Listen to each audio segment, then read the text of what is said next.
विजय तिलक।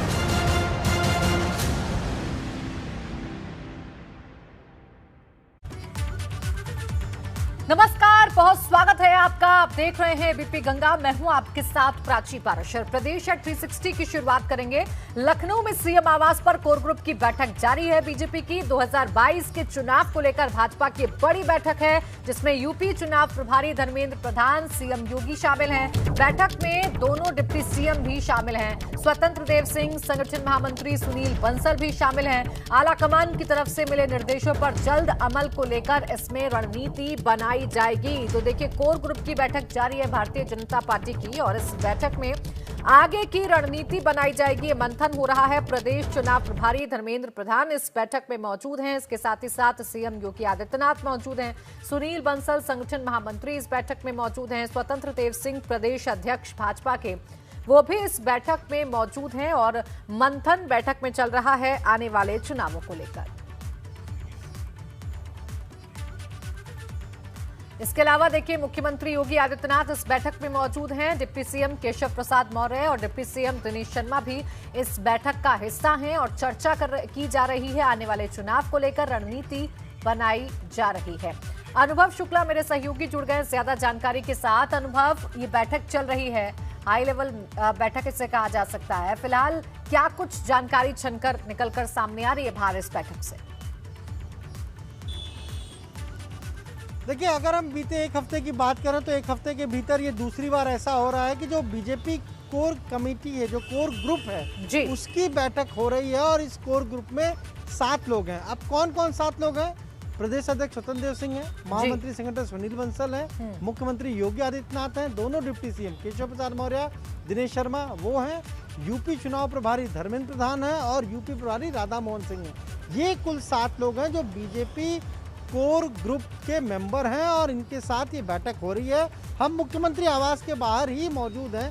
लगभग 2 घंटे होने जा रहे हैं इस बैठक को, और धर्मेंद्र प्रधान तकरीबन 7:30 बजे के आसपास बीजेपी कार्यालय पहुंचे थे, और वहां से सीधे वो और महामंत्री संगठन सुनील बंसल एक ही गाड़ी में बैठे और यहाँ मुख्यमंत्री आवास पर पहुंचे। अब आपको याद है, कुछ समय पहले दिल्ली में बैठक हुई थी, जो बीएल संतोष ने वो बैठक ली थी, और उन्होंने कुछ निर्देश दिए थे। 2022 के विधानसभा चुनाव के लिए कुछ निर्देश दिए गए थे। हालांकि उस बैठक में प्रदेश अध्यक्ष गए थे और महामंत्री संगठन सुनील बंसल मौजूद थे।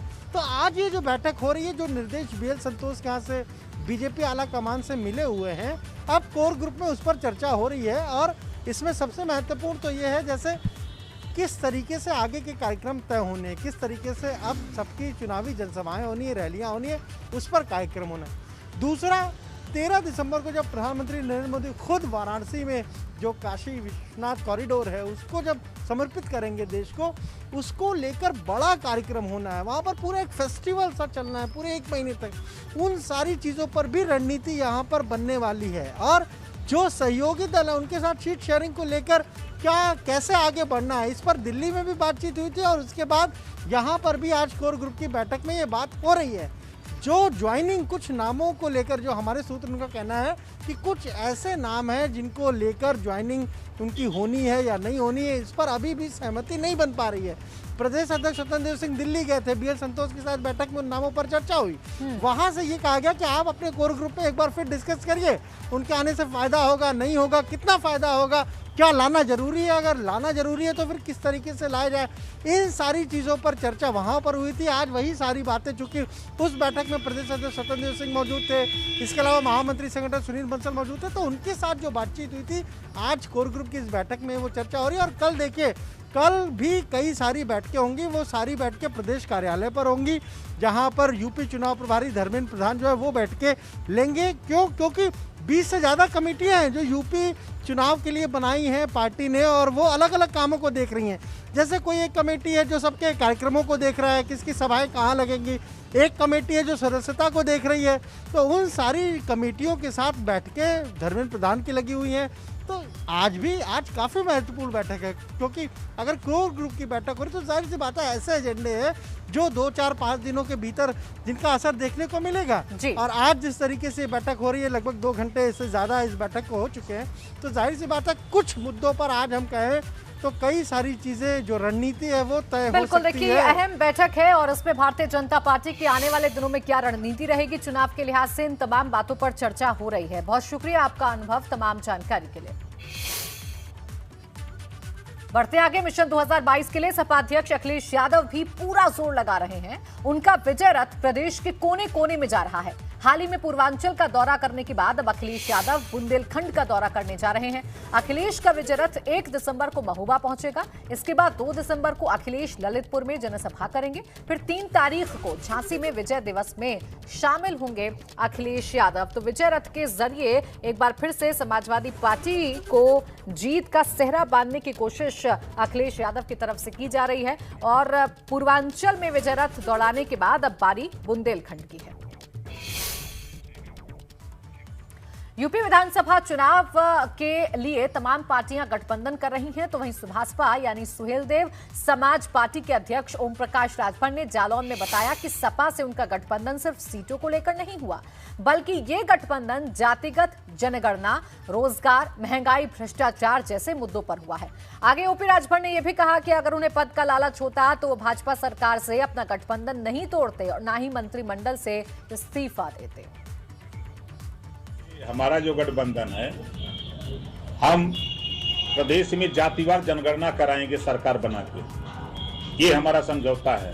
हम प्रदेश में घरेलू बिजली का बिल 5 साल लगातार माफ करने का हमारा गठबंधन है। गरीबों का इलाज 5 साल करने के लिए फ्री में ये गठबंधन है। किसानों को सहूलियत देने के लिए गठबंधन किए हैं, महंगाई कम करने के लिए किए हैं, भ्रष्टाचार कम करने के लिए गठबंधन किए हैं। सीट का हमारा झगड़ा नहीं रहता है।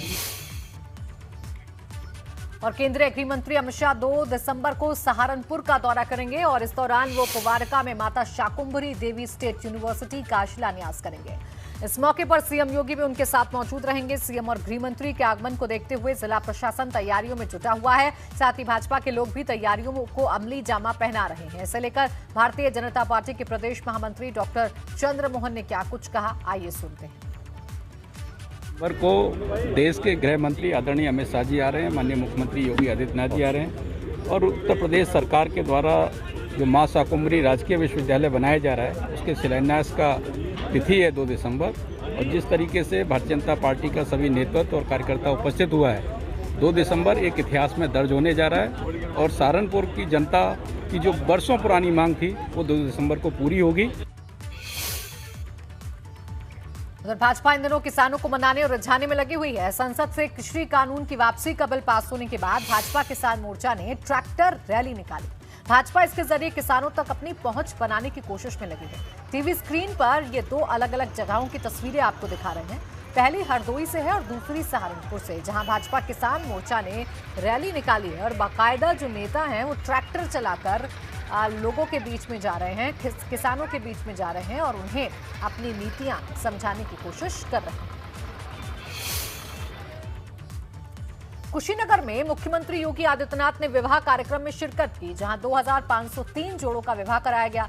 मुख्यमंत्री ने कहा कि आज एक साथ 2503 कन्याओं के सामूहिक विवाह कार्यक्रम में कन्यादान की रस्म को मंच पर उपस्थित सभी जनप्रतिनिधियों को देखने का अवसर मिला।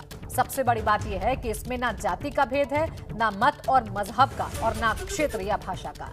जिनके अभिभावक इस बात के लिए चिंतित होते थे कि शादी में खर्च होने वाली इतनी बड़ी रकम कहां से लाएंगे, विपक्ष पर निशाना साधते हुए कहा कि 2017 से पहले शासन की योजनाओं का लाभ गरीबों को नहीं मिला।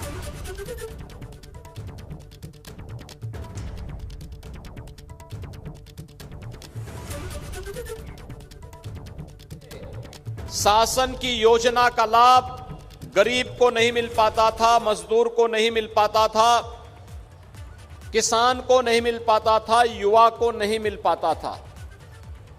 2017 के बाद आपने प्रदेश के अंदर देखा होगा, हर गरीब को शासन की योजना के साथ जोड़ करके उन्हें योजनाओं का लाभ प्रदान किया जा रहा है।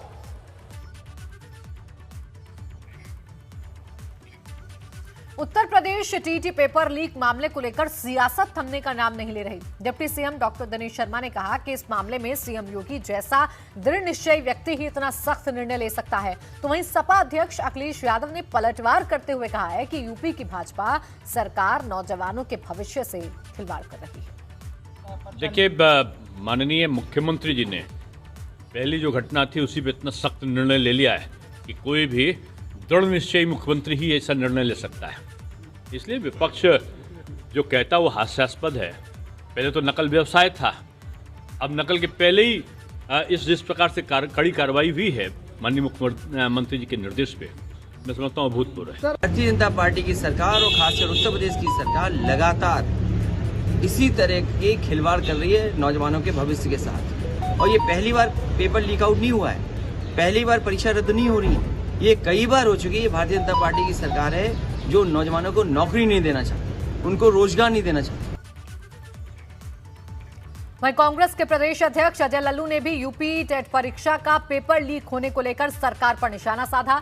अजय लल्लू ने कहा कि ये सरकार युवाओं के भविष्य से खिलवाड़ कर रही है और उसकी मंशा किसी भी नौजवान को नौकरी नहीं देने की है। अजय लल्लू ने कहा कि इस सरकार में कई परीक्षाओं के पेपर लीक हुए, चाहे वो दारोगा भर्ती, सिपाही भर्ती या शिक्षक भर्ती हो। जिस तरह नौजवानों के भविष्य के साथ ये सरकार खिलवाड़ कर रही है, कल जिस तरह यूपी टेट परीक्षा का पेपर लीक हुआ, लाखों नौजवानों के भविष्य पर कुटाराघात करने का काम इस सरकार ने किया।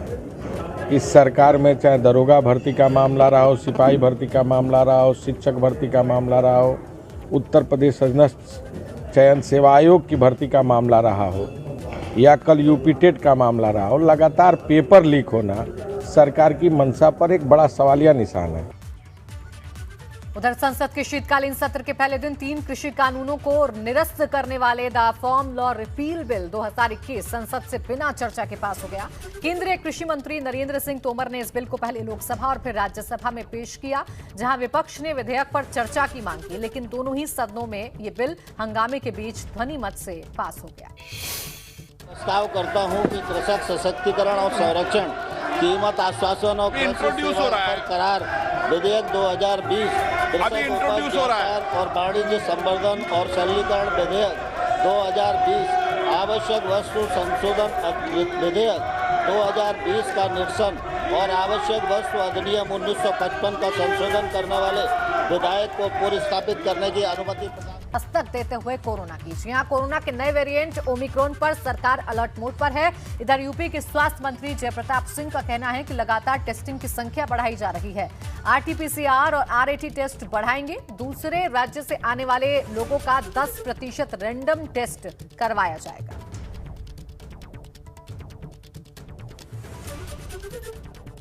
जो गाइडलाइन WHO के माध्यम से जो आई है अभी तक, ओमिक्रॉन नाम का एक नया वेरिएंट जो साउथ अफ्रीका के कई देशों से प्रारंभ हुआ है, वहाँ से जो प्रारंभ हुआ है वहाँ से वो जैसे कि इजराइल, हांगकांग, नीदरलैंड्स, इस तरह के देशों में वहाँ थोड़ा बहुत आवागमन की वजह से थोड़ा फैलाव हुआ है। हमारा तैयारी पूरा देश में जो गाइडलाइंस आए हैं, जो इंटरनेशनल ट्रैवलर्स हैं, हमारे उत्तर प्रदेश में भी जो बाहर के ट्रैवलर्स आएंगे उनका RT-PCR टेस्ट करना अनिवार्य है। उनको 7 डेज क्वारंटीन में रखने के लिए हम लोगों ने कहना शुरू कर दिया है। हम अपने टेस्टिंग की संख्या को भी बढ़ा रहे हैं। इधर स्वास्थ्य राज्य मंत्री अतुल गर्ग का कहना है कि कोरोना के नए वेरिएंट पर अभी कुछ नहीं कह सकते, लेकिन सतर्कता ही बचाव है। हमारे संवाददाता शक्ति सिंह ने उनसे की खास बातचीत। हमारे साथ हैं उत्तर प्रदेश के स्वास्थ्य राज्य मंत्री अतुल गर्ग। अतुल जी, एक बार फिर कोरोना को लेकर सरकार ने चिंता जताई है, उसको लेकर आप स्वास्थ्य राज्य मंत्री हैं, आपने अधिकारियों के साथ बात भी की होगी, वार्तालाप भी की होगी, तो क्या इंस्ट्रक्शन आगे दिए हैं? ये स्वास्थ्य विभाग मुख्यमंत्री जी टीम 9 के माध्यम से खुद रोज मॉनिटर करते हैं, और जब से ये खबर आई है कि एक नया वेरिएंट आ रहा है और एक सिद्धार्थनगर में, ये फतेहपुर में एक केस मिल भी गया है, तो उसको लेकर के पूरा प्रदेश बहुत सतर्क है। मंत्री जी, एक आखिरी सवाल है कि जो कोरोना जो वैक्सीन जो लगाई जा रही है, तो क्या उस पर भी असरदार है? क्या है इस वेरिएंट के बारे में आखिर है क्या? जिन्हें दोनों डोज लग चुकी हैं तो क्या उन पर असर करेगा या नहीं करेगा? भारत में क्योंकि इस तरह के केस अभी आए नहीं हैं, तो जो विदेशों में ऐसा हुआ है कि जिन लोगों को वैक्सीन लगी है उनको भी ये हुआ है, उसके कारण से चिंता होना स्वाभाविक है। ये स्वास्थ्य राज्य मंत्री अतुल गर्ग, जिनका ये कहना है कि जो नया वेरिएंट आया है उसके लिए सतर्कता बेहद ज़रूरी है। हालांकि ये भी समय समय पर जो अधिकारी हैं उनके साथ मीटिंग करते रहते हैं और अब सरकार ने भी चिंता जताई है। तो वहीं स्वास्थ्य राज्य मंत्री अतुल गर्ग का ये कहना है कि इसको लेकर हम बेहद ही सतर्क हैं और लोगों से अपील करते हैं कि मास्क लगा कर रहें। गाजियाबाद से एबीपी गंगा के लिए मैं शक्ति सिंह। वहीं डॉक्टर शकुंतला मिश्रा राष्ट्रीय पुनर्वास विश्वविद्यालय के 8वें दीक्षांत समारोह में राज्यपाल आनंदीबेन पटेल शामिल हुई। इस मौके पर स्टूडेंट्स को कुल 145 मेडल दिए गए, जिसमें छात्राओं को 77 मेडल मिले। बीटेक की अर्पिता कुमारी को स्वर्ण पदक मिला, वहीं बीए में अभिषेक कुमार को स्वर्ण पदक दिया गया। इस दौरान 1626 स्टूडेंट्स को डिग्री मिली, जिसमें से 774 छात्राएं रहीं। आपको बता दें कि इस विश्वविद्यालय में दिव्यांगों को 50% आरक्षण है। राज्यपाल ने कौन बनेगा करोड़पति 13वें सीजन की पहली करोड़पति हिमानी बुंदेला का भी सम्मान किया। हिमानी इस विश्वविद्यालय की छात्रा रही हैं। इस मौके पर राज्यपाल ने दिव्यांग छात्रों को ब्रेन लिपि किट भी बांटी। राज्यपाल ने कहा कि पहले पद्मश्री का अवार्ड रिश्तेदारों को मिलता था, अब पद्मश्री का अवार्ड उसे मिलता है जो समाज पर्यावरण के लिए काम करते हैं। पहले पद्मश्री का अवार्ड या तो अन्य अवार्ड ऐसे लोगों को दिया जाता था जो रिश्तेदार, ऊपर बैठे हुए लोगों का रिश्तेदार हो, थोड़ा सा काम कर दिया, पद्मश्री का अवार्ड मिल गया। लेकिन आज पद्मश्री का अवार्ड उसको मिलता है जो समाज का कार्य करते हैं, पर्यावरण का काम करते हैं, कोई नदियों को बचाने के लिए काम करते हैं, जो बच्चों, छोटे छोटे बच्चों को पढ़ाने के लिए काम करते हैं।